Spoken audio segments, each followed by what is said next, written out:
जय श्री कृष्ण। भगवान कृष्ण अर्जुन को संयम और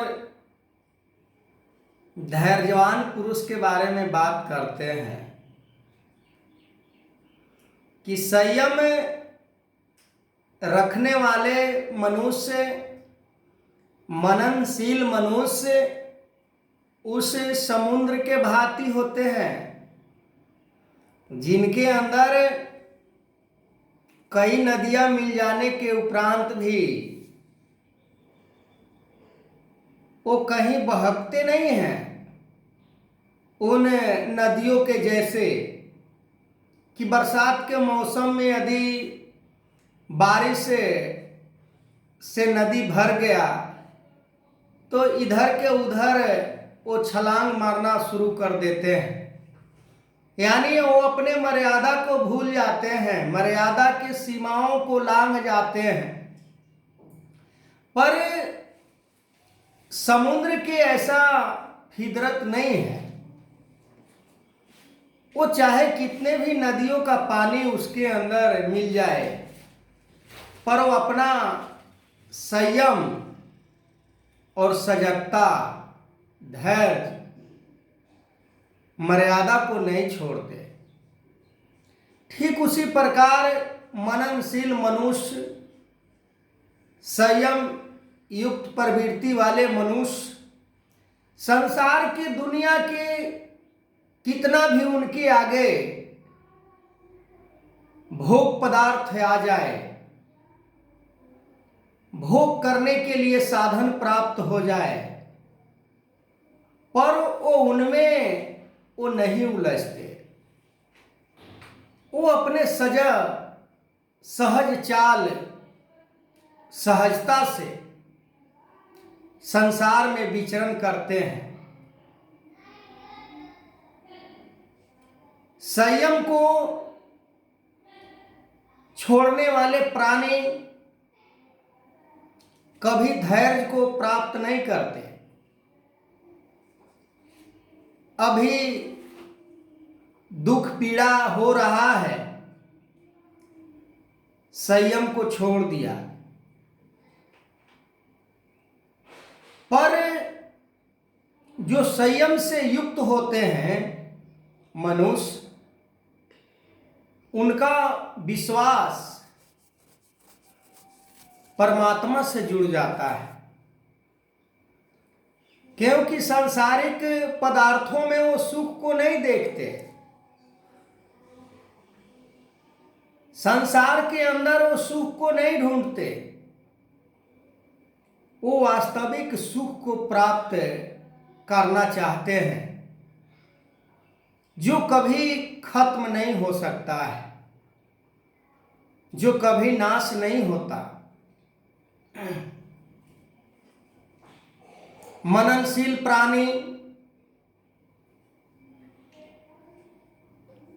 उन सांसारिक व्यक्तियों के बारे में बताए कि उनका जीवन काले रात के समान होता है, पर संयम युक्त और मननशील प्राणी संसार को भोग करते हुए उस समुद्र के भांति उनका फितरत बन जाता है कि वो मर्यादा को नहीं छोड़ते। जो उनके लिए निर्धारित मर्यादा गुरु ने तैयार किए, वो मर्यादा को नहीं छोड़ते।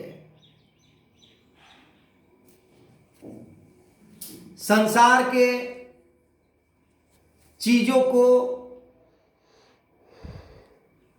जो मननशील प्राणी होते हैं,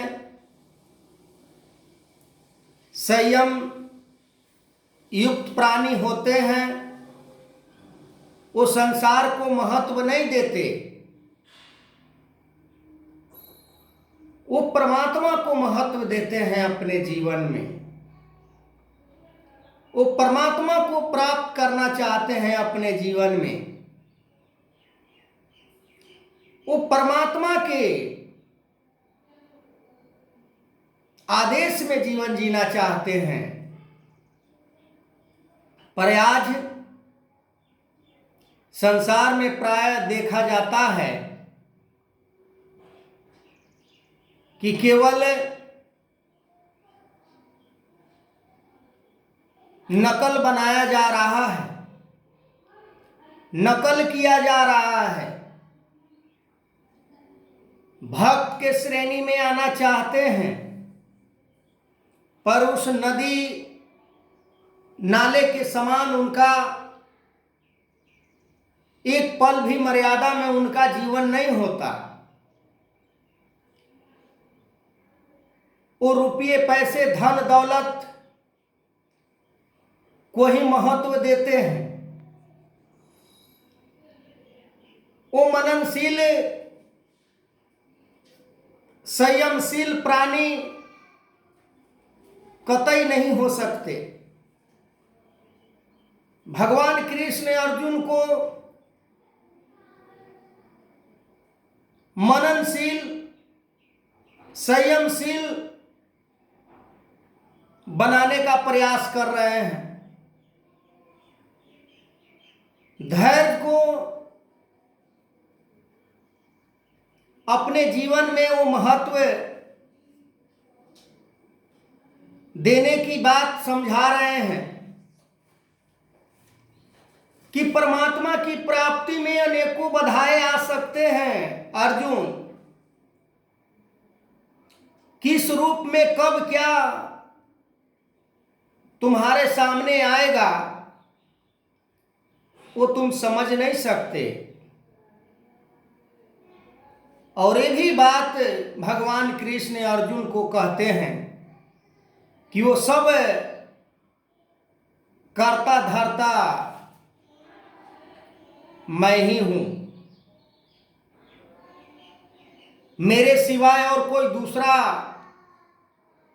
करने वाला नहीं है। आज भी समय के सतगुरु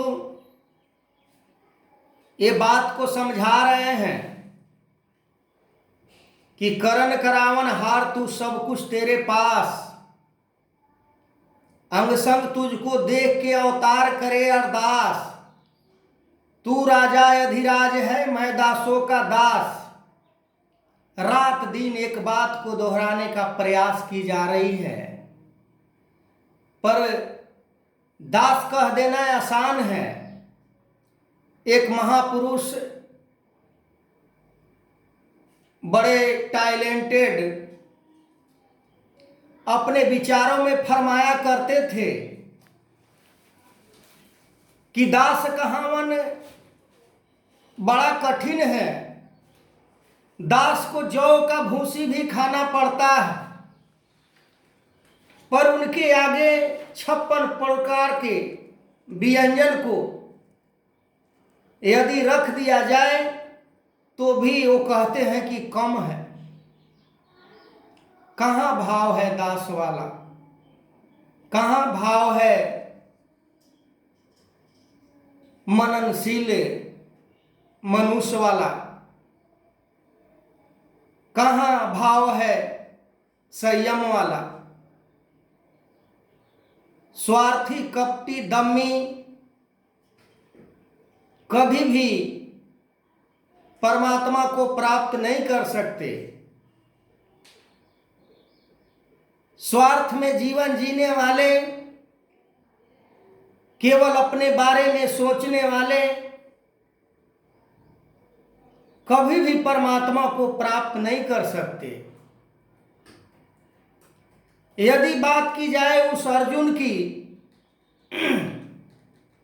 जो एक ही गुरु का शिष्य, एक ही परिवार, एक ही कुल के सदस्य, पर एक का जो संगत है वो स्वयं परमात्मा से है। एक का जो संगत है वो संसार के पदार्थों से है, संसार के धन दौलत से है, और उसी को भी वो महत्व देता है। उसके लिए क्या क्या करने के लिए तैयार है दुर्योधन। पर वहीं अर्जुन, जिसके मन में रण क्षेत्र में भी पहुंचकर करुणा का भाव, दया का भाव, प्यार नम्रता का भाव उत्पन्न हो रहा है, जहां एक तरफ स्वार्थ है तो दूसरे तरफ निस्वार्थ होने का भाव प्रकट कर रहा है, फिर भी इतना क्रूरता दुर्योधन के अंदर जो समझने का प्रयास नहीं कर रहा है, केवल अपने अधिकार के साथ साथ दूसरे को भी अधिकार को हड़पने का प्रयास किया जा रहा था। आज भी ऐसे मनुष्य हर स्थान स्थान पर देखने को मिलता है। तो आगे मैं इस वीडियो को कंटिन्यू करूंगा। तब तक के लिए जय श्री कृष्ण।